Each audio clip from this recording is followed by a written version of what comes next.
गुरु परंपरा योग संस्थान में आपका स्वागत है। हाँ, संत साहित्य में योग यानी कबीरदास, तुलसीदास, सूरदास जी वाला हम लोग देखेंगे। कबीरदास, तुलसीदास, सूरदास जी के बारे में यहाँ से भी क्वेश्चन पूछा जाता है। इंपॉर्टेंट पॉइंट को नोट करते जाइएगा, अच्छे से देखिएगा। आधुनिक काल में योग में हम लोग जानते हैं स्वामी विवेकानंद, श्री अरविंद, महर्षि रमन और महर्षि दयानंद सरस्वती। इसको भी एक बार देख लेते हैं, सिलेबस हम लोग देख रहे हैं जो कि संत साहित्य में है। संत साहित्य में 3 ऋषि मुनि के बारे में कहा गया है, यानी कि 3 जो है भक्ति योग के, कबीरदास, तुलसीदास, सूरदास। उससे पहले 2 और हम लोगों ने पढ़ा हुआ था। किसका पढ़ा हुआ था? महर्षि पतंजलि और गुरु गोरक्षनाथ। 2 वो हो गए, 3 ये हो गए, 3 2 5 हो गए। आधुनिक काल में जो योग है उसमें 4 के बारे में कहा गया, स्वामी विवेकानंद जी, श्री अरविंद, महर्षि रमन, महर्षि दयानंद सरस्वती। ये 4 हो गए। और समसामयिक काल में 6 है। समसामयिक काल में 6 योगियों की चर्चा, श्री श्यामाचरण लाहिड़ी, टी कृष्णमाचार्य जी, स्वामी शिवानंद सरस्वती, स्वामी राम हिमालय, महर्षि महेश योगी, पंडित श्री राम शर्मा आचार्य। तो कितने हो गए? 1 2 3 4 5 6 और ये 4। आधुनिक काल समसामयिक काल में 10 पढ़ना है। संत साहित्य में 3 हो गया, 13 और 2 हमने ऊपर पढ़ा हुआ है, महर्षि पतंजलि और गुरु गोरक्षनाथ। तो कितने हो गए? 15। कितने हो गए? 15। चलिए कबीरदास जी के बारे में देख लेते हैं। कबीरदास जी अपनी परंपरा में सभी मतों की संकीर्णता पर करारी चोट करते हैं। जैसे हम लोग आज संकीर्ण पढ़ते हैं, हम हिंदू हैं, मुसलमान हैं, हमारे इष्ट ये, हमारे इष्ट वो, दूसरे को वो करते हैं। तो कबीरदास जी ऐसे सनातनी थे, ऐसे सनातनी थे जिसके बारे में हम लोगों ने सिद्ध सिद्धांत पद्धति में पढ़ा हुआ है। उनसे मिलता जुलता इनका व्यवहार। तो कैसा सिद्ध सिद्धांत पद्धति में पढ़ा हुआ? जब अवधूत योगी कोई हो जाता है तो जितने परंपरा को मानने वाले हैं सब उनको अपने जैसा मानने लगते हैं। ये पढ़ा हुआ है, याद आया? सिद्ध सिद्धांत पद्धति में पढ़ा था अवधूत योगी के बारे में। तो अवधूत योगी बन जाते हैं वो, तो उनको सभी परंपरा, सभी दर्शन को मानने वाले अपने जैसा मानते हैं कि ये तो हमारा ही है, क्योंकि उनकी व्याख्या ऐसी होती है। तो कबीरदास जी भी ऐसे ही थे, जिन्हें सनातनी अपना मानते थे। मुसलमान कहते थे ये तो हमारी बातें करता है, सूफी कहते थे तो हमारा अपना है, वैष्णव कहते थे इनकी बातें तो हमसे मिलती जुलती है। तो सभी उसको अपना मानते थे। उनमें सभी परंपराओं की अच्छी समझ थी कि इनमें कबीरदास जी। जीवन परिचय के बारे में माना जाता है 14वीं 15वीं शताब्दी में वाराणसी में इनका जन्म हुआ था। 14वीं 15वीं शताब्दी में, सटीक जानकारी नहीं है। कई विद्वान मानते हैं इनका जन्म 1398 ईस्वी में हुआ था, कुछ तो ईस्वी भी लिख दिया हुआ है। एक दोहे में कबीरदास जी के द्वारा कहा गया, हालांकि कबीरदास जी ने दोहा तो बहुत किया हुआ, लेकिन खुद से तो उन्होंने कोई पुस्तक लिखी नहीं, ये भी जानिएगा। कबीरदास जी ने खुद से कोई पुस्तक नहीं लिखी क्योंकि उनको पुस्तक लिखने की जरूरत ही क्या थी? वो तो एक पहुंचे हुए संत थे, एकदम आत्मदर्शी थे। तो उनके जो शिष्य थे उनके पास आते थे, उन लोगों ने बाद में उनके दोहे को संकलित किया, जिसमें लिखा हुआ है, एक दोहा है, काशी में प्रगट भये रामानंद चेताए। यानी काशी में इनका जन्म हुआ और रामानंद ने इनको चेताया, यानी इनको जगाया। तो रामानंद इनके गुरु थे। तो एक तो सवाल यहाँ से ये बनता है कि कबीरदास जी के गुरु कौन थे? तो रामानंद जी इनके गुरु थे। कहाँ पर हुए? तो काशी में हुए। कुछ लोग मानते हैं काशी में विधवा को रामानंद जी ने पुत्रवती होने का आदेश वो दे दिया, आशीर्वाद दे दिया। अब उनको एक शिशु ने को जन्म दे दिया, तो लज्जावश उन्होंने लहरताला तालाब के पास जो है कबीरदास जी को फेंक दिया था। उसके बाद उनको नीमा और नीरू नाम के जुलाहे ने पाला था। तो ये नाम बहुत आता है, नीमा और नीरू का नाम बहुत आता है। इन्होंने पाला पोसा, इनका लालन पालन किया था। कबीर के कुछ महत्वपूर्ण दोहों से भी कई बार सवाल आ जाता है। जाति जुलाहा नाम कबीरा, बनी बनी फिरो उदासी। यानी जुलाहा जाति हुआ, ये एक माना जाता है लालन पालन उसी में हुआ, कबीर नाम था। कबीर पंथी जो है वो लोग मानते हैं कबीरदास का जन्म पूर्णमासी के दिन हुआ था, यानी पूर्णिमा के दिन हुआ था। और तालाब में एक कमल खिला हुआ था, उसी कमल पर प्रकट हुए थे। उनका मानना है प्रकट हुए थे। साथ ही कहा जाता है जनश्रुतियों में कि कबीरदास जी के एक पुत्र और एक पुत्री भी थी। पुत्र का नाम कमल था, पुत्री का नाम कमाली था। कुछ विद्वानों का मानना है कि उनके शिष्य थे, पुत्री वाला कोई ऐसा एंगल नहीं था। फिर कबीरदास की शिक्षा में हम लोग आते हैं। कहा गया कबीरदास जी पढ़े लिखे नहीं थे, लेकिन उनकी बुद्धि बहुत विलक्षण थी, और उनके दोहों से ऐसा पता चलता है, मसी कागज छुओ नाही, कलम गही नहीं हाथ। देखिए, मैंने कागज तो छुआ नहीं, कलम तो मेरे हाथ आया ही नहीं। एक और दोहे में उन्होंने कहा है, पोथी पद पर जग मुआ, पंडित भया न कोई, ढाई आखर प्रेम का पढ़ा सो पंडित हो। ये कौन सा वाला प्रेम है? वो वाला प्रेम नहीं है, लड़का लड़की वाला प्रेम की बात नहीं हो रही है यहाँ पर। यहाँ पर प्रेम हो रही है भगवान से प्रेम, उस प्रेम की बात हो रही है। ठीक है, यहाँ उस अनन्य प्रेम की बात हो रही है। पोथी पढ़ पढ़ जगमुआ, पंडित भया न कोई, ढाई आखर प्रेम के पढ़ा सो पंडित हो। कबीरदास जी के गुरु कौन थे? अभी ऊपर हम लोगों ने दोहे में देखा था, रामानंद जी इनके गुरु थे। रामानंद जी को उन्होंने अपना गुरु बनाया, और उनके बारे में भी बहुत कहानी में नहीं जाएंगे। तो गुरु से इनको राम नाम मिला था, चाहे अनजाने में मिला हो, चाहे जैसे भी मिला हो। कहा गया है गुरु से इनको राम नाम मिला था, तो इनका मंत्र राम था। इनके राम निर्गुण राम, इनके राम निर्गुण राम थे।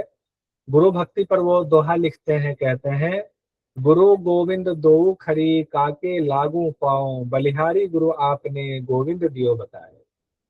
देखिए, बलिहारी गुरु आपने गोविंद दियो बताया, ये कहा गया है। हम लोग ये बहुत इस्तेमाल करते हैं ना, किनका कहा हुआ? कबीरदास जी का कहा हुआ है कि आपके सामने गुरु और गोविंद दोनों खड़े हैं, किनके चरण पहले छुए थे? तो गुरु की महिमा अपरंपार है, क्योंकि गुरु ही बताते हैं गोविंद कौन है। कबीरदास जी कर्मकांड के घोर विरोधी थे। वे एक ही ईश्वर को मानते थे, बहुत सारे ईश्वर को नहीं मानते थे। मूर्ति पूजा, रोजा रखना, मस्जिद बनाना, मंदिर बनाना, सब उनको लगता था ये सब ढोंग है। तो उस पर उन्होंने कटाक्ष किया हुआ, उससे पता चलता है वो ढोंग है। वे ढोंग और पाखंड के सख्त विरोधी थे, लेकिन राम नाम जपते थे। तो राम नाम जपने की वजह से उनको हिंदू मानते थे कि वो हमारा है, ये हमारे। हरि मोर पियू मैं राम की बहुरिया, उनके दोहे में ये कहा गया, हरि मोर पियू मैं राम की बहुरिया। फिर कहा गया, हरि जननी मैं बालक तोरा, हरि जननी मैं बालक तोरा। कितनी सुंदर बात कही जा रही है। हिंदू मुसलमान दोनों के पाखंड पर उन्होंने करारा प्रहार करते हुए लिखा है, हिंदू परंपरा पर प्रहार करते हुए लिखा है, पाथर पूजे हरि मिले तो मैं पूजूं पहाड़, ताते ये चाकी भली पीस खाए संसार। अरे पत्थर पूजने से हरि मिल जाए तो मैं पहाड़ को पूज लूं, उससे तो अच्छी ये चक्की है जो पत्थर की है, इसमें अनाज पीसने से संसार खाता है, ये पत्थर सही है। फिर आगे उन्होंने मुसलमानों पर प्रहार किया था, कांकर पाथर जोड़ी के मस्जिद ले ही बनाए, ताचड़ी मुल्ला बांग दे क्या बहरा हुआ खुदा है। इतना बांग दे रहे हो, इतना हल्ला सबको जगा रहे हो। तो सोचिए कि उनका कैसा व्यक्तित्व रहा होगा उस समय। उन्होंने बोला होगा कि कितने उनको जो है विरोध का सामना करना पड़ा होगा। आज हम लोग सुन करके अच्छा लगता है पूजनीय थे। और ये बात आज भी किसी को बोल दीजिए ना तो झगड़ा हो जाएगा, और कमजोर है तो पिट के भी आ जाएंगे, कमजोर पड़े उस वक्त। तो कहा जाता है कबीरदास जी को कई बार उनके साथ में अभद्रता की गई, गलत व्यवहार हुआ उनके साथ। जनश्रुतियों में कहा जाता है कबीर ने हिंदू मुस्लिम का भेद मिटा दिया था। उनके धर्म में, उनकी भक्ति में, भक्तों में सभी धर्म के लोग शामिल थे। धीरे धीरे कुछ हमारे आपके जैसे लोग शामिल होते जा रहे थे। वे सभी धर्मों की अच्छी बातों को सत्संग में शामिल करते थे, लेकिन ढोंग को शामिल नहीं करते थे। कबीरदास की जो भाषा शैली थी वो कौन सी थी? खड़ी बोली, अवधी, ब्रज भाषा, इनसे मेल खाती थी। कबीरदास के दोहे में ऐसा कहा हुआ, दोहे में उनके शिष्यों ने एज इट इज वही लिखा है, अपना कुछ बदलाव किया ये नहीं माना जाता, लेकिन माना जाता दोहे में है। तो दोहे खड़ी बोली में भी है, दोहे अवधी में भी है, दोहे जो है ब्रज भाषा में भी है। साथ ही उनके दोहे में हरियाणवी की भी छवि मिलती है, पंजाबी की भी थोड़ी छवि मिलती है, राजस्थानी के स्थानीय बोली का भी मिश्रण देखने को मिलता है। इतने सारी उनकी भाषाएं मिलती है उनके दोहे में। कबीरदास से संबंधित ग्रंथ कौन से हैं? कबीरदास जी ने कोई भी ग्रंथ नहीं लिखा, लेकिन उनके शिष्यों ने उनकी वाणी का संग्रह किया। जिसमें ग्रंथ महत्वपूर्ण में से है कबीर साखी, कबीर बीजक, कबीर शब्दावली, कबीर दोहावली, कबीर ग्रंथावली, कबीर सागर। ये सब कबीर साखी, कबीर बीजक, कबीर शब्दावली, कबीर दोहावली, कबीर ग्रंथावली, कबीर सागर। अब एक विद्वान हुए जिन्होंने उन पर रिसर्च किया, H H Wilson. H Wilson ji के मुताबिक कबीरदास के नाम पर 8 ग्रंथ हैं। वहीं बिशप जी हुए और उन्होंने रिसर्च किया तो उनका कहना था कबीर के तो 84 ग्रंथों की लिस्ट है, 8 नहीं बल्कि 84 ग्रंथ है। रामदास गौर हुए एक रिसर्चर, उन्होंने कहा 71 किताबें मुझे मिली है जो प्रमाणिक है कि उनसे संबंधित है, 71 किताबें मिली। तो अभी भी ये कंफर्म नहीं है कि कुल कितने किताब है। कबीर पंथ में जाएंगे तो सर उनका मत कुछ और हो। कबीरदास जी के राम किसी धर्म के नहीं थे, उनका राम निर्गुण था, तो वो ना हिंदू ना मुसलमान, उनके राम थे। वे राम को कण कण में मानते थे, ब्रह्म स्वरूप मानते थे। वे उनके निर्गुण रूप की आराधना करते। उनके दोहे में कहा गया है, भीतर तो भेदा नाही बाहिर कथे अनेक, जो पाई भीतर लखी परे भीतर बाहर एक। भीतर तो कोई भेद नहीं, सब परमात्मा सबके अंदर एक ही है। अब बाहर तो अनेक रूप में प्रकट हो जाते हैं, हिंदू हम मुसलमान, हम ये हम वो, हम ये देवता हम वो देवता। जो पाई भीतर लखी परे भीतर बाहर एक। जो भीतर को मान लिया, भीतर को साध लिया, तो उनके लिए भीतर बाहर एक ही होता है। योग में यही तो कहा गया है और अद्वैत वेदांत में भी तो यही कहा गया है। तो अद्वैत वेदांत की झलक भी मिलती है। कबीरदास जी आगे कहते हैं, बूझ सरीखी बात है कहाँ सरीखी नाही, चेते ज्ञानी देखिए तेते संशय माही। तेते यानी परमात्मा की बातें समझने की चीज नहीं है, यह कहने लायक नहीं है। जितने ज्ञानी है वे अत्यंत भ्रम में है। यही बात तो उपनिषदों में भी कहा गया कि परमात्मा को तो आप शब्दों से वर्णन नहीं कर सकते, इंद्रियों से देख नहीं सकते। उसी को उन्होंने कबीरदास जी ने बहुत सिंपल भाषा में कहा है। फिर कबीर के दोहे में योग की पूर्णता की चर्चा आई है। चिंता ऐसी डाकनी काट कलेजा खाए, वैद्य बेचारा क्या करे कहाँ तक दवा लगाए, कहाँ तक दवा लगाए। अब उदित जी मान लीजिए कि बीमार हो गए हैं, किसी चिंता में बीमार हो गए, और वो चिंता से जो उनको बहुत सारे आदि से व्याधि हो गया। वैद्य के पास जाएंगे, वैद्य तो दवाई देंगे जो व्याधि हुआ उसकी।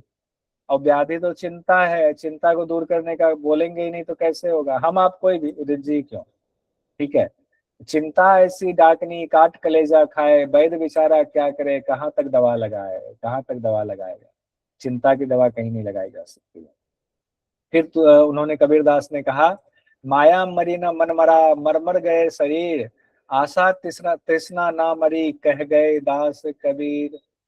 माया मरी न मन मरा मर मर गए शरीर, आशा तृष्णा ना मरी कह गए दास कबीर। आशा और तृष्णा ये योग दर्शन में कहा गया है। ये जो वासना है वो युग युगांतर से है, अनादिकाल से वासना है। वही बात तो यहाँ भी कह रहे कबीरदास जी, आशा तृष्णा कभी नहीं मरता। माया के फेर में फंसे लोगों का मन भटकता रहता है।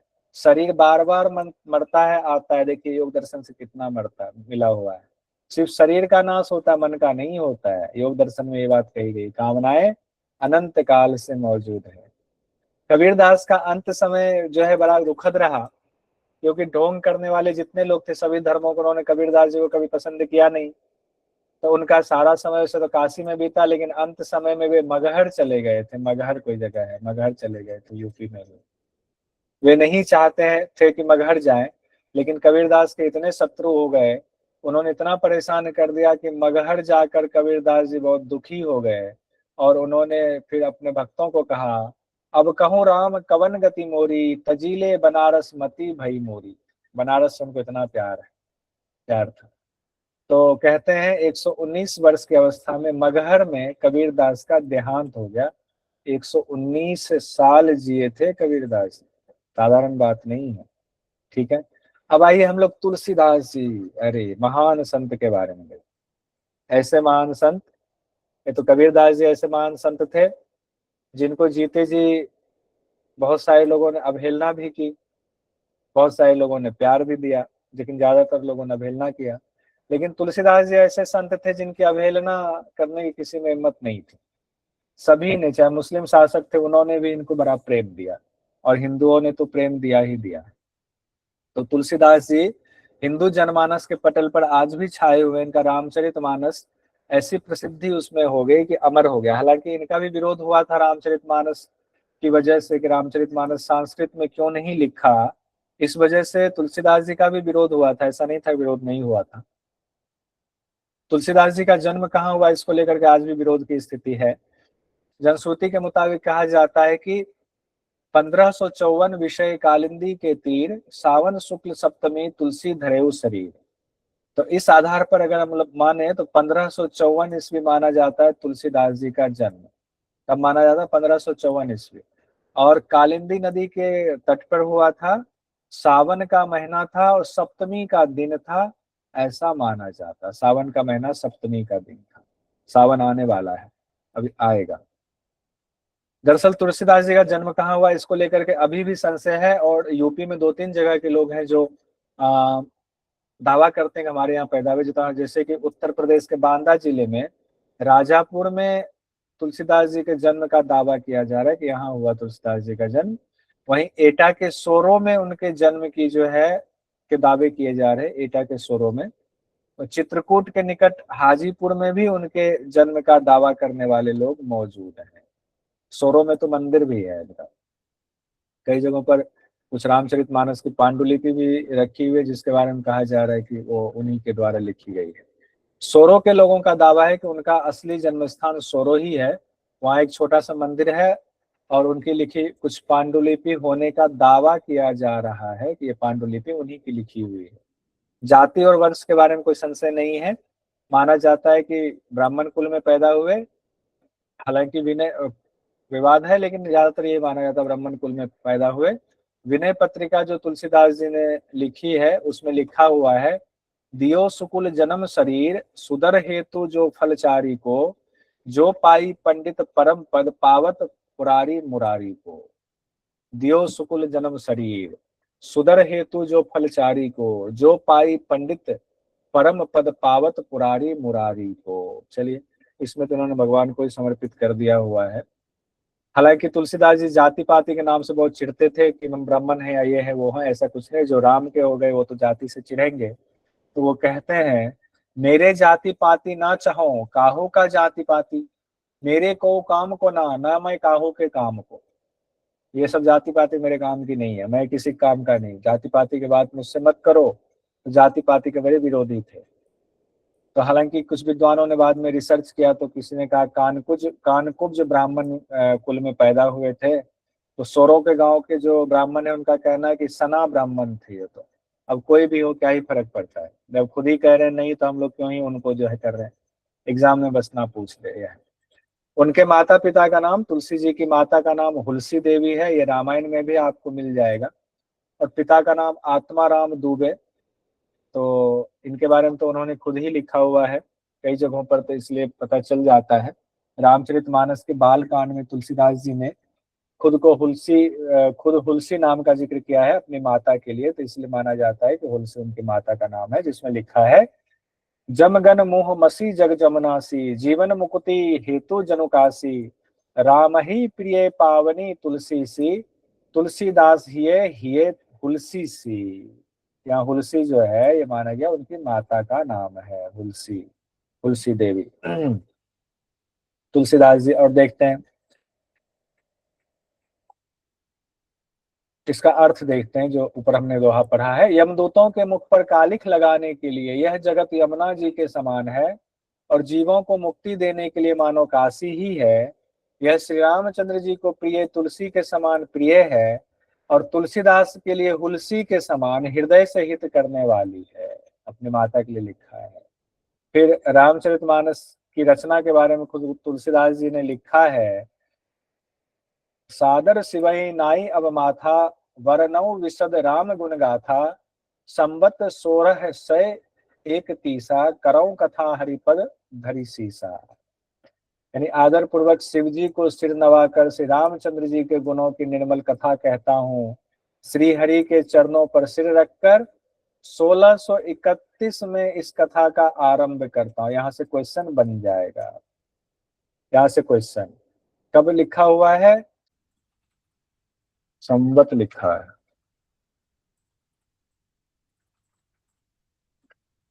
अगर इसको माना जाए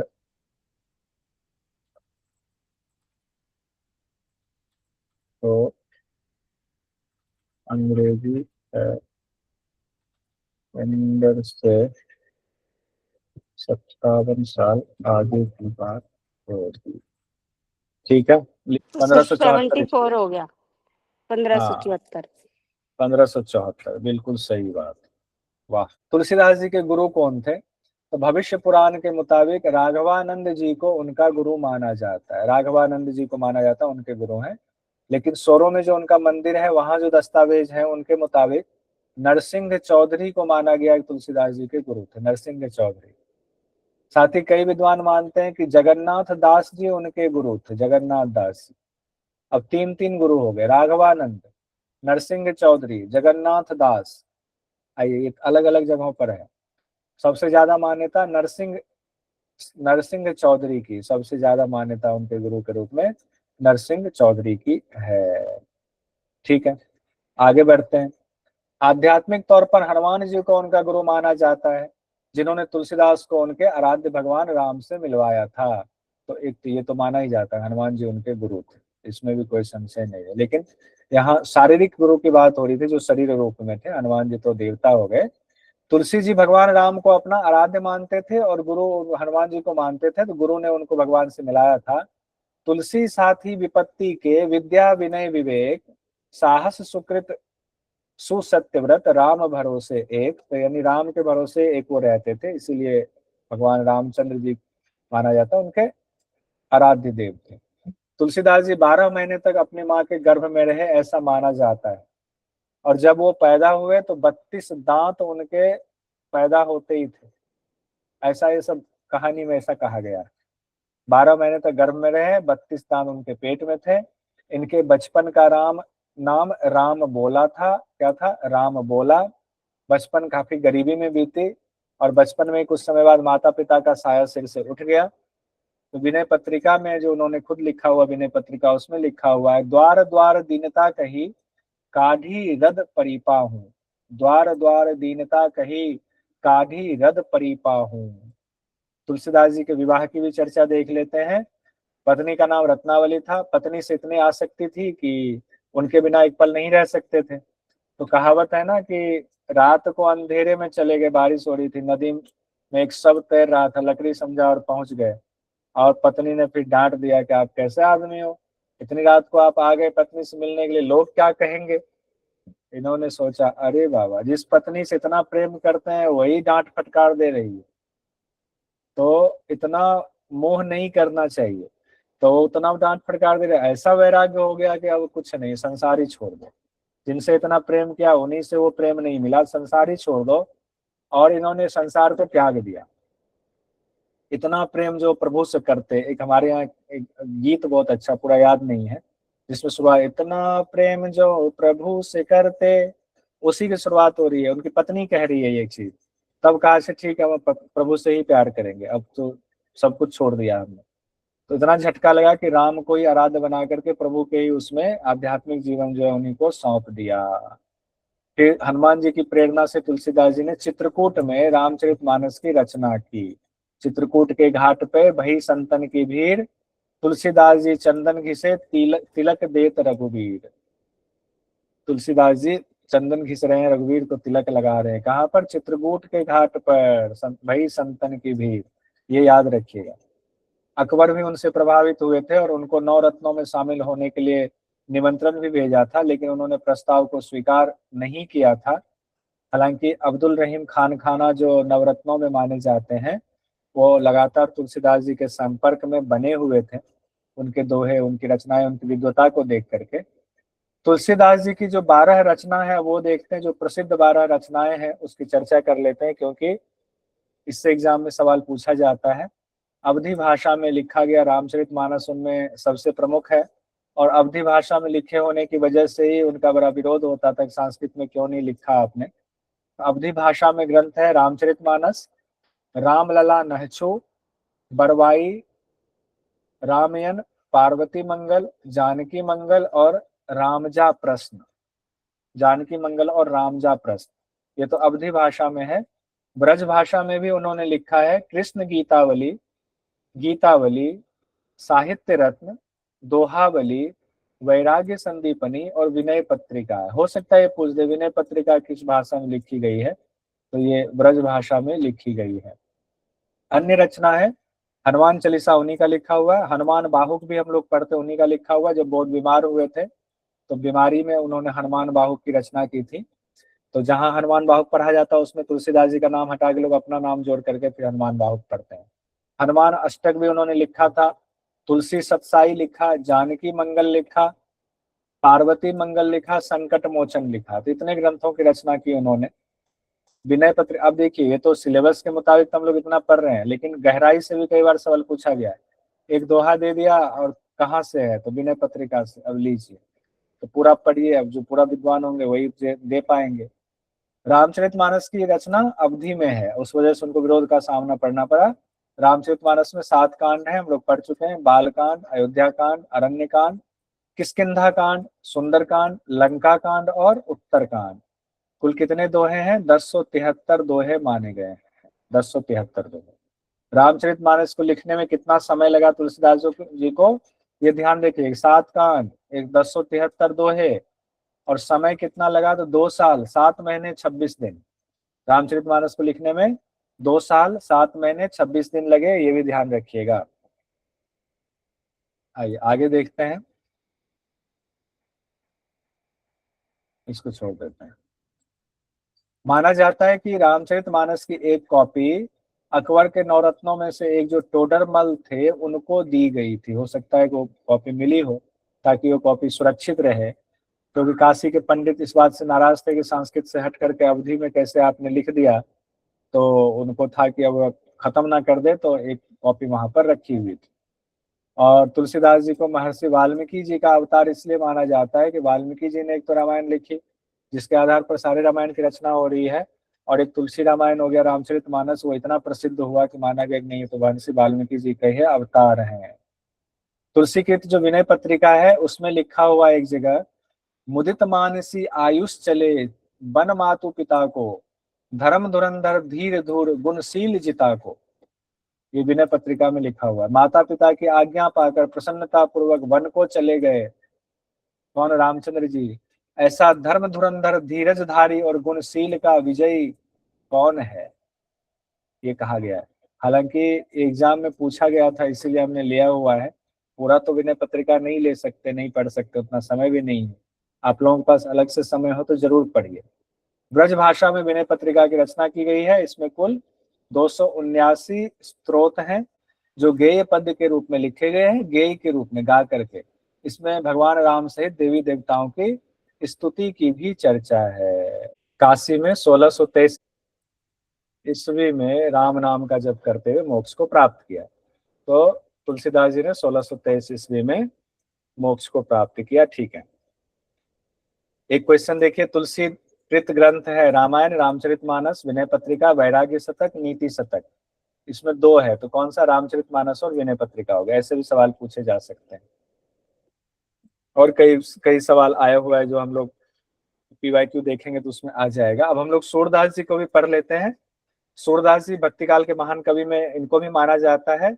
इनका जन्म 1478 ईस्वी को माना जाता है, 1478 ईस्वी। और कई लोग मानते हैं सूरदास जी का जन्म विक्रम संवत 1535 में हुआ। तो विक्रम संवत के हिसाब से देखेंगे, अब इसमें जोड़ घटा करते रहिएगा। 1535 ईस्वी। भाव प्रकाश नामक जो पुस्तक है उसके मुताबिक सूरदास जी का जन्म दिल्ली के पास सीही गांव में हुआ था। दिल्ली के पास सीही गांव में हुआ था। दिल्ली के पास जो लोग रहते हैं वो जाइए वहां देखिए। सूरदास जी बचपन से ही दिव्यांग थे। अब यहाँ अंधे शब्द की जगह दिव्यांग करेंगे।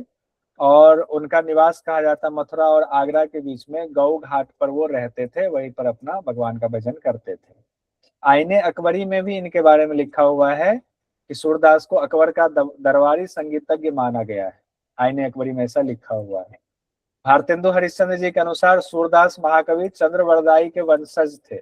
महाकवि चंद्रवरदाई थे, उनके वंशज थे, ऐसा माना जाता है। गुरु से इनकी भेंट हुई है। इन्होंने अपना ज्यादातर समय गौ घाट पर बिताया। कहते हैं वहीं पर इनकी भेंट वैष्णव संत वल्लभाचार्य जी से हुई थी। वल्लभाचार्य जी का नाम सुना ही हुआ है, दर्शन में हम लोग जब पढ़ रहे थे वल्लभाचार्य जी, तो गौ घाट पर हुआ था। तब एग्जाम की दृष्टि से हो गया कि वल्लभाचार्य जी, इनके सूरदास जी के गुरु कौन थे? वल्लभाचार्य जी। सूरदास जी के गुरु कौन थे? वल्लभाचार्य जी। ये कर लीजिएगा, इनको अपना शिष्य बना लिया। और गौ घाट पर ही सूरदास जी ने भगवान श्री कृष्ण की भक्ति में अपने आप को लीन रखा, और वहीं पर उन्होंने इतने गाए कि कई रचनाएं बन गई भगवान पर, जैसे सूर सागर, सुरसावली, साहित्य लहरी, नल दमयंती, ब्याहलो, ग्रंथ 84 वैष्णव, ये रचना इनके द्वारा हुई। हालांकि अब बट ऑब्वियस है कि इन्होंने दिख नहीं पाता था, तो इन्होंने खुद तो टाइप नहीं किया होगा, टाइपिंग मशीन भी उस समय नहीं थी। तो इनके कुछ शिष्यों ने, इनको मानने वालों ने वो चीजें लिखा होगा। ठीक है पूजा जी। तो अब ये ग्रंथ का नाम जरूर, सुरसागर, सुरसावली, साहित्य लहरी, नल दमयंती, ब्याहलो, ग्रंथ 84 वैष्णव। कई विद्वानों के मुताबिक इन्होंने 16 ग्रंथों की रचना की, ऐसा भी है, जिसमें दशम स्कंद टीका भी है, नाग लीला भी है, भागवत भी है, गोवर्धन लीला है, सुरपचीसी है, प्राण प्यारी है, प्राण प्यारी ये भी दिया हुआ है। अकबर भी इनके मुरीद थे, इनके गायन शैली के। तानसेन के माध्यम से अकबर ने सूरदास से मुलाकात की थी। अकबर ने इन्हें अपने महल में रहने को बुलाया था, लेकिन इन्होंने मना कर दिया कि हम नहीं जाने वाले हैं, हम तो सिर्फ श्री कृष्ण के यश का ही गुणगान करते हैं, हम अकबर के का गुणगान क्यों करें। बाद में कहा जाता है ऐसा कि अकबर ने इनसे माफी मांगी थी। अब उनकी रचना से ऐसा नहीं लगता है कि वो दिव्यांग थे, आंखों से देख नहीं सकते थे। तो यहाँ पर सूरदास जी के बारे में भी कंप्लीट हो गया, तीनों हमने देख लिया। तुलसीदास जी के अनुसार किसके बिना सिद्ध लोग अपने अंदर स्थित ईश्वर को नहीं देख पाते हैं? ये एक क्वेश्चन पूछा गया था, तुलसीदास जी से संबंधित क्वेश्चन पूछा गया। भवानी शंकर, भवानी शंकर। भवानी शंकर सर। भवानी, ये बाल कांड में ये भवानी शंकर की वाली बात आई हुई है। ये हमने कहीं तो लिखा हुआ, कहाँ लिखा हुआ? अच्छा, क्वेश्चन में दिया था क्या? हाँ, जी अभी एग्जाम में दिया था सर। उसमें हमने व्याख्या भी लिखा, उसमें हमने व्याख्या भी लिखा हुआ था। ठीक है, ठीक है।